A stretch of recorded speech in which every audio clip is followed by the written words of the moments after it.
Hey everyone, it's Ryan Metzler here again, and today we're going to take a look at a game that I was super excited to get from Gen Con, probably the game I wanted the most, finally getting to review it, and that is Panamax. Now, this is a game by designers of several games that I really enjoy. Now, we have Gil, who designed Rigami, and then we have Paulo and Nuno, who designed Madeira together, a game that was one of my favorites from the last year. Now, Panamax is from Stronghold Games, and those three designers together. This is a game in which each player is controlling both a company and a player who are trying to cooperate together in order to move boats and cargo through the Panama Canal. Of course, moving with other players, hopefully earning more money for their company and transmitting that money to the player somehow in order to have points at the end of the game. It's a lot to cover. It's probably going to be very jumbled in the video and a lot of thoughts coming out, and I'm going to miss several things. But just note there's a lot going on. Hopefully you'll get the general idea and the flow of the game. But let's take a look at what comes inside the box, see how the game plays, and we'll come back at the end and get my opinions on Panamax. So here you can see Panamax set up for 4 players. Now this is a game in which you are trying to move cargo through the Panama Canal in order to earn money for your company. But really you don't want to earn money for your company, you want to somehow get money for the player. And you're going to have 2 separate pools. What you see here is each player has their own company board, and that company board starts with some money. You can see we have $18 here. It's going to start with some shares that you can either sell to other players or buy yourself, a couple of ships that you can purchase for $5 or $7 to help you move cargo, and then an area for these different loyalty flags. Whenever you load cargo from a specific country, you're going to place these flags out onto this board, or when you deliver passengers, you'll place the passengers onto the board, and those will give you special abilities, being the ability to buy another share, or the ability to load something onto this rail table over here, which will help you get turn order and perhaps more flags, or some extra movement, whatever it might be. As you place these out, you're going to place left to right, and when you cover one of these up, you get to take the appropriate action. In addition, if you cover all of them in the first row, you'll get a special ability to move dice between the 2 sides of the table for free. Using the passengers will also give you some special benefits that I'm not going to cover in this review, but you can read about in the rules.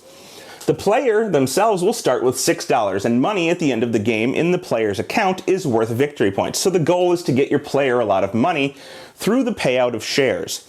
You're also going to have a share in your own company when you start the game, and a ship that you can build that technically belongs to your company. That ship is already paid for, so you can put it out onto the board whenever you like. Out on the board here, we're going to have several different areas, and we'll see that these kind of secluded in the canal areas are 3 in size, meaning they can hold, well, they're actually more than 3 in size at times, but they can hold a whole ship. This ship is 1, 2, 3, 4, 5 in size. Same true here. Actually 4 in size. Sorry, I can't count. But you're going to have these areas that can hold ships, and you're going to move them through these areas in order to try and get them to the other side. There are several different types of ships. There are passenger ships that look something like this. A passenger ship can hold a die of value 1 or 2, and when it gets all the way to the other side of the canal, will earn you a passenger token that can get placed onto your board, and will also give the company money, and that money for the company can hopefully be paid out to the player through the dividends on shares. You're also going to have military boats. Military boats don't get dice loaded onto them, thus the X.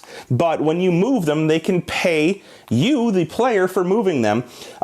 Each time you move them, one, you're going to get paid flags, or paid for each of the flags you have that matches that military ship. So we can see that this one here is for the Western United States. If I were to have Western United States flags and move this ship, I would get paid $1 for every one of those flags that I have.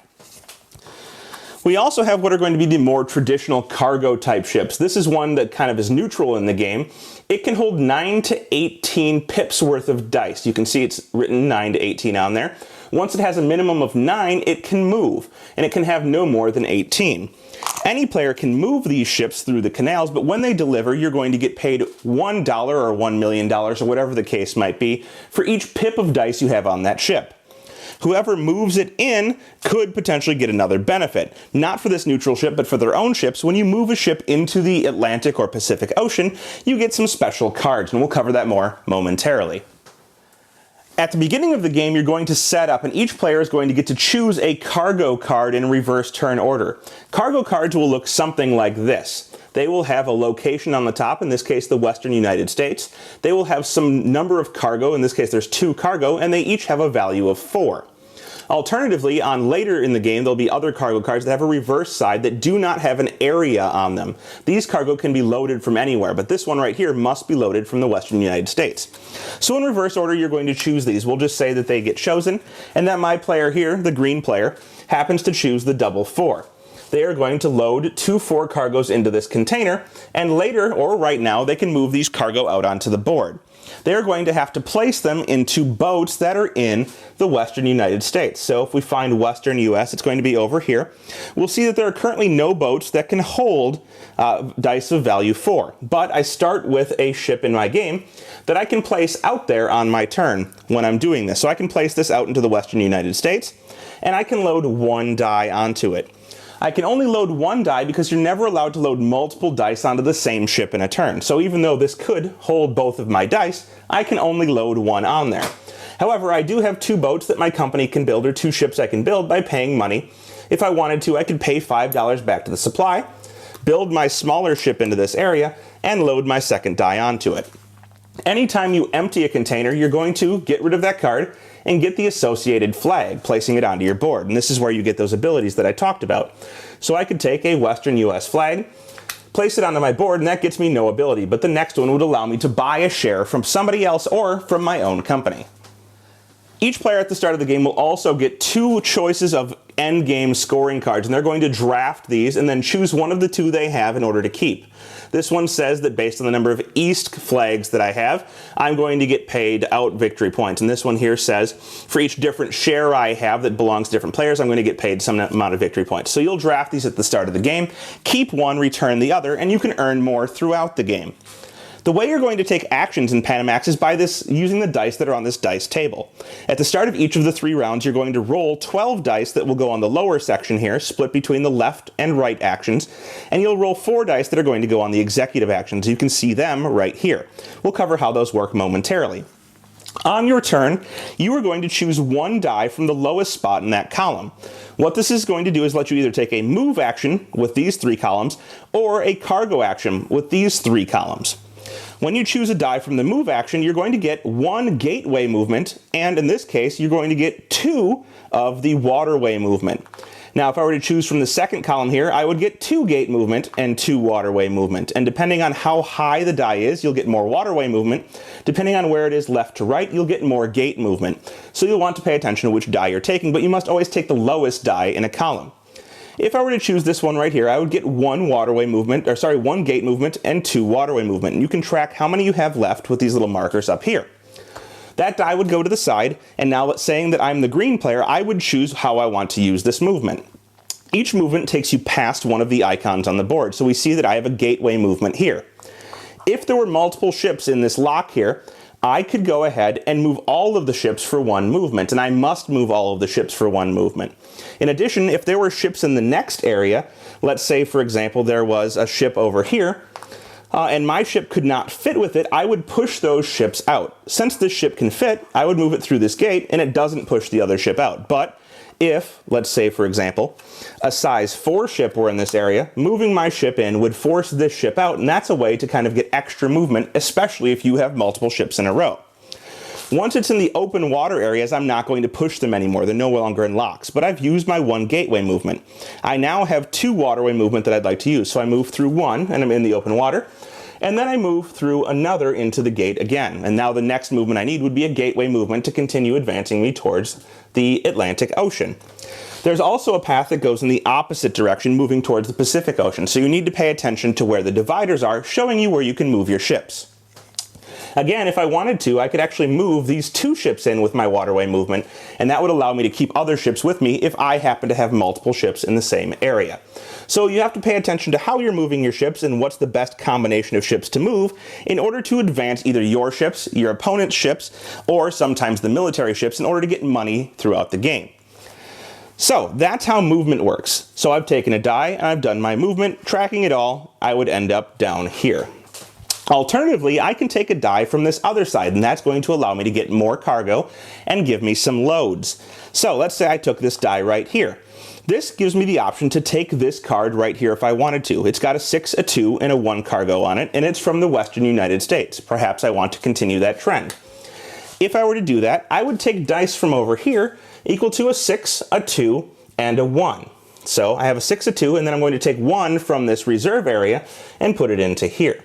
So I've got all of my dice out of the warehouse, and I'm taking some from the reserve. In addition, since I took that die from right here, it's going to give me 2 load. That means I can load dice from here out onto the board in the western United States, and my first die has a special icon on it here. We can see that the 1 has a little rail icon on it. That means that that die must be loaded onto the rail chart here.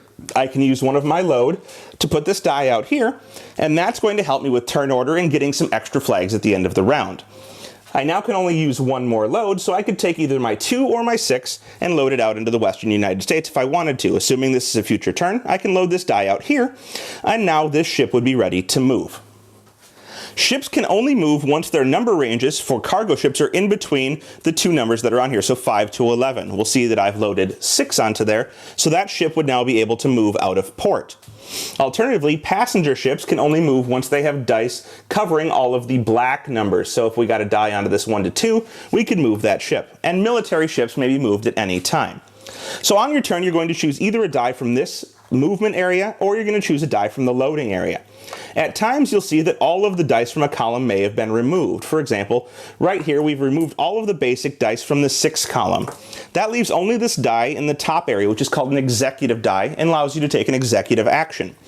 When you take an executive action, it's exactly the same as taking an action from that column. For example, I could now take this card that's associated with this column, and take the 3 loading action, or instead I can bypass that action and take what's called a market action. A market action will allow me to buy somebody else's share. You can see you can also get these from placing flags on your player board. Buying someone's share is going to be investing in their company, and hopefully they'll be earning enough money to pay you dividends at the end of the round. For example, if green wanted to buy a share from black, they could pay $3 to the black player. That player would issue them a share going to that player's supply, and that player would now have a share of black, and when black paid out dividends, they would have to pay to that player. In addition, the black player's share will go up in value, so they'll be paying out a little bit more. And instead of doing that, if you don't want to buy someone's share, you can bump up the value of your own share by $2. This means that you'll be paying out more, so you'll obviously want to be more heavily invested into your own shares. Note that getting paid transfers money from the company to the player, and only money in the player's supply is worth victory points at the end of the game. So, that's the different actions. You can either take a basic action from one to the other side of the column, you can take an executive action if it's the only die left there, or if you would like to move a die from one column to another, which is one side of the table to another, you may pay $5, and this can be lowered throughout the game, in order to move a die from one side to the other.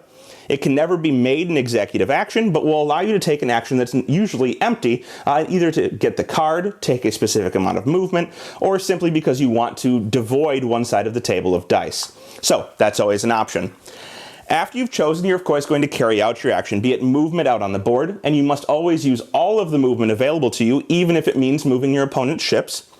You would load your dice if you happen to take that action, and then you're going to pass the turn to the next player, who would choose a die for themselves and execute their action. When you happen to get a ship all the way from one side to the other of the board, let's say you move a ship into the Pacific Ocean or the Atlantic Ocean, you are going to get paid out for that ship. The player that owns the ship is going to get a bonus card based on how big the ship was that was delivered. If it was size 1, they're going to get a captain card, which can let them get extra movement on their turn. If it was size 2, they're going to get what's kind of like a contractor card, which will allow them to either load a die or to pay half of their upkeep at the end of the round, and you'll see how that works shortly. Or if it was a boat of size 3, you're going to get an advisor card, and these are cards that give you points at the end of the game based on certain conditions. You may only score 2 of them. Instead, you can take money. If you don't want to take the card, or you already have a card of that value, you can take $2, $3, or $5, and that money goes to the player. So that's a way to get some victory points instead of taking the bonus cards. In addition, each die on a ship, if it's a cargo ship, is going to pay out money equal to its value. So a die of value 3 will pay out $3, but that goes to the company in order to pay out for dividends later. So if you have 6 points worth of dice on a ship that gets delivered, you're going to get $6. Passenger ships will go and give you passengers, and this happens first for the player that moved the ship and then in turn order after that. These are worth money. This one's worth $5 to the first person to get a passenger and get placed out onto your board to give you special abilities once you've got them. As I said, the military ships, when they move, simply get you money for moving them equal to the number of flags you have that match that ship. Finally, there is the specialty ship that I was moving around earlier that will pay you double the value of one of your dice when it gets into port. Once all of these dice are gone, the round will end. So this is the trigger. There's a certain number of actions. It's 16, or 4 per player in this case, and you're going to end the round. At the end of the round, you're going to go through several phases of upkeep, and those phases are as follows. The first thing is you're going to look at all of the dice in this rail table. Whoever has the highest value will become first player, and you'll decrease. Everyone next lower will get the next spot. We'll just say that it all stays the same in this case, because it would. After that's done, you're going to move this over here, and in turn order, each player is going to get to choose one of these flags to put onto their board. These, again, will give you more loyalty to those areas, and perhaps give you special abilities when you place out onto the board. After that is all done, you're going to look and see where each of your dice are out onto the table, or perhaps in front of you. Each die has a little value next to it. This one shows $3. The one on the cargo card shows 4. If your dice are still in the warehouse, it shows 5, and if they happen to be in the reserve, it shows 0. Dice in the port show 4, and various other areas along the board show different numbers. You're going to add up those total values for each of your dice in those areas, and you have to pay that much money from your company in order to keep those dice. If you can't pay, you actually have to take loans until you can pay, and these are paid back rather poorly at the end. They give you $10, but you must pay $15 at the end of the game in order to support them. So, you want to make sure that your dice are in specific places that are cheap, perhaps in the locks kind of towards the center of the board or out into the open water. Even better is if you've delivered them and they happen to be in the reserve. What you don't want to do is have dice still in the warehouse like these players here, or have dice that are still on cargo containers. One thing I failed to mention about cargo containers is when you take them, you can actually flip them over. These become generic cargo that you can load anywhere, but only have a value of 3. So if you don't want to load your cargo in the west, or there's not good options, you can always flip them over, get one fewer cargo, but you can load them anywhere. So you have to pay the value of all of your dice that are out onto the board. After this is done, you're going to go and pay out your dividends. So in this case, green would pay $4 to anyone that owns a share there. So green is going to pay out $4, even though shares now cost 8. The payout's $4 for each share that players own. This includes paying their own player money, and this is how you move money from your company to your player, or at least one of many ways. The other players would all pay out $3 for each of their shares that are owned, and if you can't pay out, you simply pay to no one, but the value of your share will go down $2. After this is done, whoever has the most valuable share is going to earn a manager's reward, and this is just victory points for the end of the game. In this case, it's $3 to the player. That will go to that player, and they'll earn those money at the end of the game. Finally, you're going to move all of the cargo that you have in the reserve into your warehouse, and this will be cargo that you need to move out of that warehouse for the next turn in order to get it around the board, hopefully not leaving it here in order to have to pay $5. So clearly in this case you'd note that the players would not have this many dice in the warehouse, but I simply can't move them around in this video enough to show you how it's going to work. Note that you want to clear all of your dice out of the warehouse, move them around the board, and have them in the reserve as quickly as possible to not have to pay a lot of money. The next round would then begin, and you'd of course re-roll all of these dice out on the table, seed them appropriately, and start a new round with taking actions in the new turn order. Of course, these would restock so there'd be flags available, and you'd have different areas to load dice, sometimes loading onto other players' ships and trying to piggyback your dice around the board, sometimes trying to kind of monopolize your own ships so that you don't have to share, and maybe even loading onto passengers in order to hopefully get some of the bonuses that are out on the board and some great money for when those passengers are arriving in port. At the end of the game, which is after 3 rounds, you're going to go ahead and score points.